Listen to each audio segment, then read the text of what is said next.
ETF index mutual funds నేర్చుకుని stock మార్కెట్లో రాణించాలనుకుంటున్నారా? వెంటనే ఈ నెంబర్కి కాల్ చేయండి.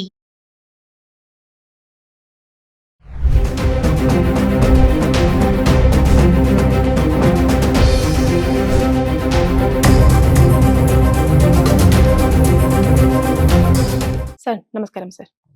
సార్ ఈరోజు చూసుకుంటే చాలా విషాద సంఘటన ఒకటి చోటు చేసుకుంది. అహ్మదాబాద్ నుంచెళ్ళి లండన్‌కి వెళ్ళే ఫ్లైటు టేక్ ఆఫ్ అయిన ఒక 5 మినిట్స్‌లోనే క్రాష్ అయిపోవడం జరిగింది. దానివల్ల చాలా ప్రాణ నష్టం కూడా చోటు చేసుకుంది. అసలు ఈ సంగతిని మనం ఎలా తీసుకోవచ్చంటారు? ఫస్ట్ ఆఫ్ ఆల్ సంగీత గారు ఇవాళ రోజు ఇది ఏదైతే జరిగిందో, ఇది ఎయిర్ ఇండియా ఫ్లైట్ ఏదైతే అహ్మదాబాద్, గుజరాత్ నుంచి స్టార్ట్ అయిన ఒక 5 నిమిషాలకే క్రాష్ అయిపోయిందో అది చాలా బాధాకరం. అందులో ముఖ్యంగా ఇప్పుడు మనకు తెలుస్తున్న న్యూస్ ఏంటంటే అందులో మొత్తం 242 ప్యాసింజర్స్ ఉన్నారు. ఇంక్లూడింగ్ పైలట్ అండ్ స్టాఫ్ అందరూ కలిపి క్యాబిన్ క్రూతో కలిపి అందరూ 242 మంది ఉన్నారు. సో, వాళ్ళందరి పరిస్థితి ఏంటో ఇంకా తెలీదు మనకి. అంటే ఎంతమంది చనిపోయారు, క్యాజువాలిటీస్ ఎంతమంది సివియర్‌గా ఇంజ్యూర్ అయ్యారు, ఇవన్నీ తెలియాల్సి ఉంది.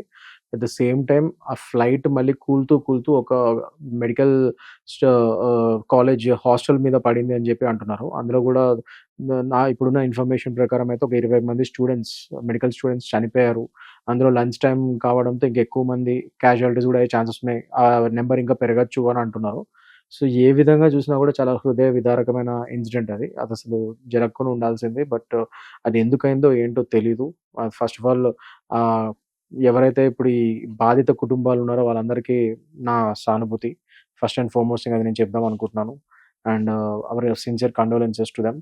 అండ్ నేను ఈ టైంలో అదే చెప్దాం అనుకుంటున్నాను. వాళ్ళ ఫ్యామిలీస్‌కి వాళ్ళందరికీ వాళ్ళు చాలా ధైర్యంగా ఉండాలి. ఎందుకంటే ఇది చాలా బాధాకరం. మొత్తం దేశమంతా వాళ్ళతో పాటు ఉంది ఇప్పుడు. అది అయితే నేను చెప్పదలుచుకున్నాను. అండ్ మోస్ట్ ఇంపార్టెంట్‌లీ ఒకటి సంగీత గారు, ఇది ఏదైతే ఇప్పుడు ఇది ఎట్లా అయింది యాక్సిడెంట్? ఇది టెక్నికల్ ఫెయిల్యూరా ఏంటి? అన్నది ఇన్వెస్టిగేషన్ చేయాల్సి ఉంది. సో, దానికి మన దేశంలో ఏఏఐబీ అని ఉంది. అంటే ఎయిర్‌క్రాఫ్ట్ ఇన్వెస్టిగేషన్ బ్యూరో అని చెప్పి ఉంటది ఏఐబీ. సో, వాళ్ళ ఏంటంటే ముఖ్యంగా ఇలాంటి ఫ్లైట్ యాక్సిడెంట్స్ వాటి మీద ఇన్వెస్టిగేషన్ కోసం సెపరేట్ ఏజెన్సీ ఉంది మనకి బ్యూరో. సో, వాళ్ళిప్పుడు ఏఐబీ ఆల్రెడీ దీని మీద ఇన్వెస్టిగేషన్ ప్రారంభించారు. సో, తొందరలోనే మనకు ఎగ్జాక్ట్‌గా అసలు ఏమైంది? ఎలా అయింది యాక్సిడెంట్? అసలు ఇది మామూలు యాక్సిడెంటా? లేకపోతే ఇంకేమన్నా కారణాలా?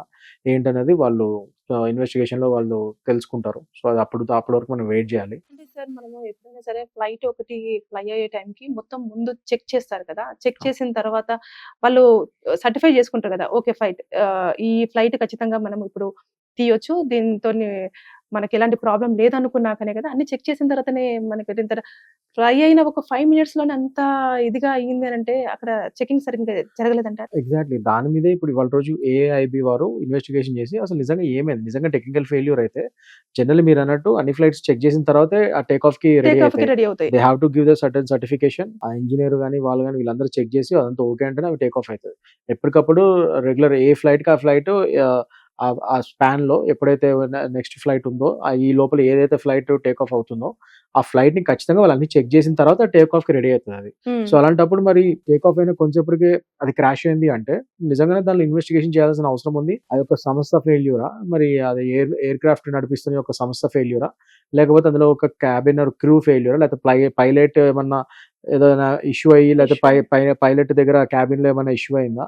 లేకపోతే పైలట్ వారు సడెన్‌గా ఏదో ఒక టెక్నికల్ ఫెయిల్యూర్ వల్ల ఏమైనా చేయలేకపోయారా? ఇలాంటివన్నీ మనకి ఏఐబీ అనే సంస్థ ఇవాళ రోజు వాళ్ళు ఇన్వెస్టిగేషన్ చేస్తే గాని అందులో మనకి బ్లాక్ బాక్స్ అని కూడా ఒకటి ఉంటది ఫ్లైట్‌లో. సో, ఆ ఓకే. బ్లాక్ బాక్స్ ద్వారా కూడా అసలు వాళ్ళు లాస్ట్‌లో ఏం జరిగింది? ఆ క్రాష్‌కి ముందు ప్రయాణికులు గాని, ఆ పైలట్ గాని వీళ్ళందరూ ఏమైనా మాట్లాడుకుంటే అవన్నీ అందులో రికార్డ్ అయితది. ఆ బ్లాక్ బాక్స్‌లో. సో, అది కూడా తీసి దాని ద్వారా కూడా ఇన్వెస్టిగేషన్ చేసే ఛాన్సెస్ ఉన్నాయి ఇక్కడ. హ్మ్. ఏదైతే ఏమి మొత్తానికి ఏఐబీ వాళ్ళు త్వరగా ఒక ఇన్వెస్టిగేషన్ చేసి దీని మీద ఒక రిపోర్ట్ అయితే ఇస్తారు. అప్పుడు గాని మనం అందరం క్లియర్‌గా చెప్పలేము అసలు ఏమైంది ఏంటి అని. సో, దాని మీద మనం ముందు మాట్లాడటం కూడా బాగోదు. అది వాళ్ళు ఏఐబీ వాళ్ళు ఒక ఇన్వెస్టిగేషన్ రిపోర్ట్ ఇస్తే దాని ప్రకారం మనం బేరీజ్ అంటే వేసుకోగలుగుతాం. ఎక్కువగా ఆ ఫ్లైట్‌లో మన ఇండియన్స్ వాళ్ళే ఎక్కువగా ఉన్నారని చెప్పేసి విన్నాం సార్. 169 మెంబర్స్ మన ఇండియన్ వాళ్ళే ఉన్నారు. సో, అదంతా కూడా చూసుకున్న ఇంకా మిగతా అదర్ కెనడియన్ వాళ్ళున్నారు, పోర్చుగీస్ వాళ్ళున్నారు. ఇట్లా చాలా మంది ఉన్నారు కదా! ఇప్పుడు ఈ క్వెషన్ అడగొచ్చో అడగరాదో కానీ నష్టపరిహారం అనేది ఎవరు చెల్లించే అవకాశం ఉంది? గవర్నమెంటా? లేకపోతే ఎయిర్ ఇండియా వాళ్ళా? ఎవరు ఇస్తారు? Yeah! That's a good question అండి. ఇప్పుడు ఫస్ట్ అండ్ ఫార్మోస్ట్ థింగ్ మనదేంటంటే మన దేశంలో ఇది ఇంటర్నేషనల్ ఫ్లైట్స్‌కి ఇది మాంట్రియల్ కన్వెన్షన్ 1999 అని చెప్పి ఒక ట్రీటీ ఉంది. హ్మ్. సో, ఆ ట్రీటీని మన భారతదేశం కూడా సైన్ చేసింది. సో, మాంట్రియల్ కన్వెన్షన్ 1999 ఏం చెప్తుందంటే ఇట్లా ఇంటర్నేషనల్ ఫ్లైట్స్ ఏదైతే ఉందో భారతదేశం నుంచి వెళ్ళే ఇంటర్నేషనల్ ఫ్లైట్స్ కానీ ఏదైనా కానీ అందులో ప్యాసింజర్స్ చనిపోతే ప్రతి ఒక్క ప్యాసింజర్కి దగ్గర దగ్గర ₹1,00,00,000 నుంచి దానిపైన కంపెన్సేషన్ ఇవ్వాలి పలానా ఇండియన్ గవర్నమెంట్ అని చెప్పి ఆ ట్రీటీ చెప్తుంది మనకి. సో ఇప్పుడు ఇంటర్నేషనల్ ప్యాసింజర్స్ ఎవరైనా ఉన్నా కూడా వాళ్ళ ఫ్యామిలీస్కి మన గవర్నమెంట్ పే చేయాల్సి వస్తుంది డెఫినెట్గా ఈ మాంట్రియల్ కన్వెన్షన్ 1999 ట్రీటీ ప్రకారంగా. అండ్ ఎవరైతే మన దేశస్తులు ఉన్నారో వాళ్ళకి కూడా పే చేయాల్సి వస్తుంది ఇండియన్ గవర్నమెంట్ ప్రకారం అయితే. ఆ ట్రీటీలో మనం కూడా భాగస్థులం కాబట్టి ఇండియా, సో డెఫినెట్గా నష్టపరిహారం ఇవ్వాల్సి వస్తుంది. అంటే వన్స్ ఇయర్ ఎవ్రీ ఫ్యామిలీకి ఒక్కొక్క ఫ్యామిలీకి ఒక్కొక్క ప్యాసింజర్కి సో 1 CR నుంచి దానిపైన కూడా ఇంకా ఎక్కువ అవ్వచ్చు కూడా.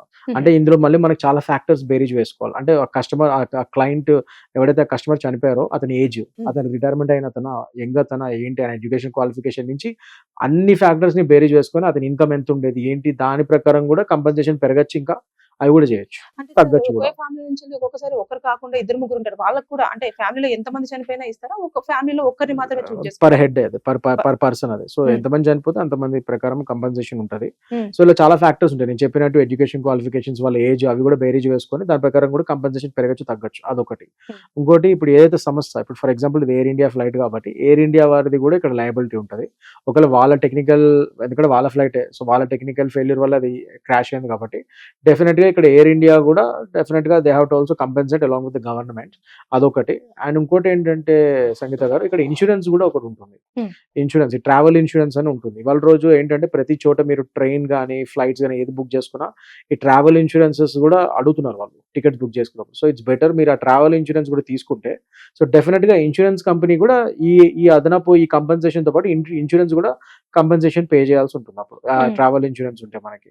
సో ట్రావెల్ ఇన్సూరెన్స్ ప్రకారంగా ఆ ఇన్సూరెన్స్ వాళ్ళు సేమ్ ఇదే నేను చెప్పిన ఫ్యాక్టర్స్ ప్రకారం బేరీజ్ వేసుకొని ఏ విధంగా చనిపోయారు ఏంటి చూసుకొని దాని ప్రకారం ఆ ఇన్సూరెన్స్ కవరేజ్ కూడా అవుతుంది వాళ్ళకి ఫ్యామిలీ. ఓకే, ఇప్పుడు మనకు ఫ్లైట్ లో ఉన్న 242 మెంబర్స్ గురించి మీరు క్లారిటీ ఇచ్చారు. అలాగే ఇప్పుడు మెడికల్ ఏదైతే స్టూడెంట్ హాస్టల్స్ ఉన్నాయో దాంట్లో 20 మెంబర్స్ అన్నారు, ఇంకా ఎక్కువగా కూడా మనకు అది క్లారిటీగా నెంబర్ కూడా ఇప్పటి వరకు ఎక్స్పోజ్ అవ్వలేదు. సో అలా వాళ్ళకు కూడా నష్టపరిహారం చెల్లించాలా, బిల్డింగ్ కానివ్వండి ఇవంతా ఉంటుంది కదా, దాన్ని ఎట్లా తీసుకోవాలి? డెఫినెట్లీ అండి, వాళ్ళు దానికి కూడా ఖచ్చితంగా నష్టపరిహారం చెల్లించాలి. ఐదర్ గవర్నమెంట్ కూడా ఎక్స్గ్రేషియా వాళ్ళకి ప్రకటించాలి ఫస్ట్ అండ్ ఫార్మోస్ట్, అది మన నైతిక బాధ్యత. అట్ ద సేమ్ టైం ఆ చనిపోయిన వాళ్ళ కుటుంబాలకి ఇప్పుడు ఇక్కడ నేను చెప్పినట్టు ఒక ఎయిర్ ఇండియా సంస్థ వల్లనే ఫెయిల్యూర్ అయ్యి వాళ్ళ టెక్నికల్ గ్లిచ్ వల్ల, వాళ్ళ టెక్నికలిటీస్ ఫెయిల్యూర్ వల్లనే ఒక యాక్సిడెంట్ అయితే, సో డెఫినెట్ గా ఎయిర్ ఇండియా కూడా బాధ్యత తీసుకోవాలి. కాబట్టి ఆ చనిపోయిన కుటుంబాలు వాళ్ళ ఫ్లైటే ఆ బిల్డింగ్ మీద పడి ఆ 20 మంది చనిపోయారు కాబట్టి ఇంక ఇప్పుడు వరకు అయితే 20 మంది అని తెలుస్తుంది, ఇంకా నెంబర్స్ కూడా పెరగచ్చు. సో ఎంతమందికి ఎన్ని క్యాజువాలిటీస్ అయితే ఎంతమంది చనిపోయారో దాన్ని బట్టి గవర్నమెంట్ ఎక్స్గ్రేషియాతో పాటు ఎయిర్ ఇండియా వాళ్ళు కూడా కంపెన్సేషన్ ఇచ్చే ఛాన్సెస్ కూడా ఉన్నాయి. సో ఇవన్నీ ఏంటంటే ఫ్యూచర్ లో మనకి ఇప్పుడు ఏంటంటే ఇప్పుడే అయింది కాబట్టి accident, based on the AIB report, ఈ ఎయిర్ క్రాఫ్ట్ ఇన్వెస్టిగేషన్ బ్యూరో వాళ్ళ రిపోర్ట్ ఇన్వెస్టిగేషన్ నడుస్తుంది కాబట్టి వాళ్ళ ఇన్వెస్టిగేషన్ ఏదైతే రిపోర్ట్ ఇస్తారో ఆ రిపోర్ట్ బట్టి అసలు కంపెన్సేషన్ అసలు ఎవరు లయబుల్ ఏంటి అన్నది దాని ప్రకారం క్లియారిటీగా మనకు తెలుస్తుంది. నాకు తెలిసినంత వరకు అయితే ఇప్పుడు ఈ ఓవరాల్ గా బర్డ్స్ ఐ వ్యూలో ఇప్పుడు మనం చూస్తున్న ప్రకారం అయితే మాత్రం డెఫినెట్ గా ఫ్లైట్ క్రాష్ అవడం వల్ల చాలా మంది చనిపోయారు కాబట్టి ఎయిర్ ఇండియా వాళ్ళు కంపెన్సేట్ చేయాలి. అండ్ మన మాంట్రియల్ కన్వెన్షన్ 1999 ట్రీటీ ప్రకారం ఎక్స్గ్రేషియా ఇవ్వాల్సి వస్తుంది. అట్ ద సేమ్ టైం నేను చెప్పినట్టుగా మాంట్రియల్ కన్వెన్షన్ 1999 ప్రకారం ఇండియన్ గవర్నమెంట్ కంపెన్సేషన్ ఇవ్వాల్సి వస్తుంది. At the same time air India వారు కూడా బాధ్యత వహిస్తూ వాళ్ళు కూడా లయబిలిటీ ఉంది కాబట్టి వాళ్ళు కూడా కంపెన్సేషన్ ఇవ్వాల్సి వస్తుంది. అండ్ ఇంకా వాళ్ళకి ట్రావెల్ ఇన్సూరెన్స్ ఏదైతే ఉంటుందో కస్టమర్స్ కి వాళ్ళ దాని ప్రకారం ఆ ఇన్సూరెన్స్ కంపెనీ వాళ్ళు కూడా ఇవ్వాల్సి వస్తుంది. ఇప్పటికైతే వీళ్ళు ముగ్గురు ఈ కస్టమర్స్ ఎవరైతే ఫ్లైట్ లో ఉన్నారో కస్టమర్స్ వాళ్ళకి మాత్రం ఈ విధంగా అయితే పే చేయాల్సి వస్తుంది. అండ్ మీరు చెప్పినట్టుగా ఆ బిల్డింగ్ దేని మీద అయితే క్రాష్ అయిందో అందులో స్టూడెంట్స్ చనిపోయారు కాబట్టి వాళ్ళ ఫ్యామిలీస్ మాత్రం గవర్నమెంట్ అండ్ ఎయిర్ ఇండియా వాళ్ళు కూడా అక్కడ కంపెన్సేట్ చేయాల్సి వస్తుంది. అక్కడ ఇన్సూరెన్స్ రాదు, ఎందుకంటే ఇన్సూరెన్స్ వాళ్ళకి వర్తించదు, ఇది ఓన్లీ ప్రయాణికులకు మాత్రం వస్తుంది ట్రావెల్ ఇన్సూరెన్స్.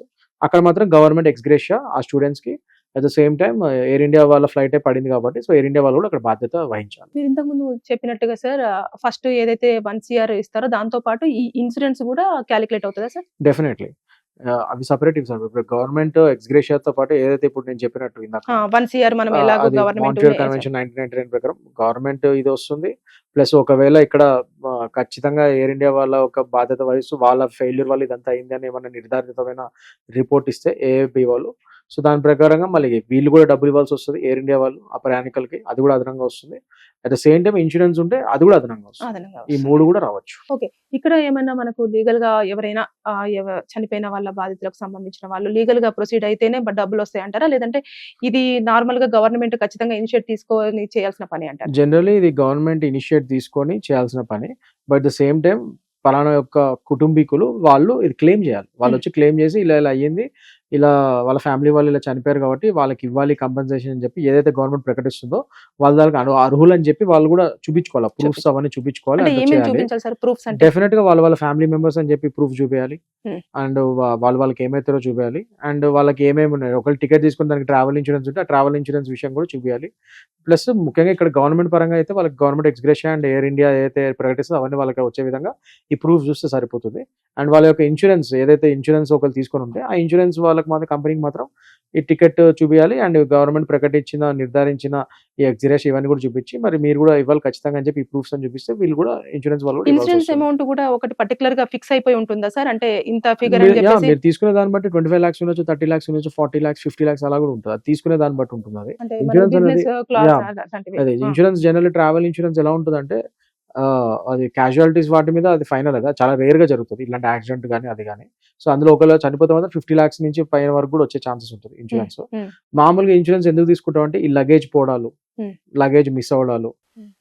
లేకపోతే చిన్న చిన్న ఇంజురీస్ అవ్వడాలు, లేకపోతే ఏమైనా దెబ్బలు తగిలితే హాస్పిటల్ ఖర్చులు, వాటన్నిటి కూడా ట్రావెల్ ఇన్సూరెన్స్ తీసుకుంటారు. కానీ ఇక్కడ మనిషి చనిపోతే మాత్రం వాళ్ళ ఫ్యామిలీకి ఖచ్చితంగా 50 లక్షల నుంచి ₹1 కోటి వరకు కూడా ఇన్సూరెన్స్ అది క్లెయిమ్ అయ్యే ఛాన్సెస్ ఉంటాయి. Thank you sir.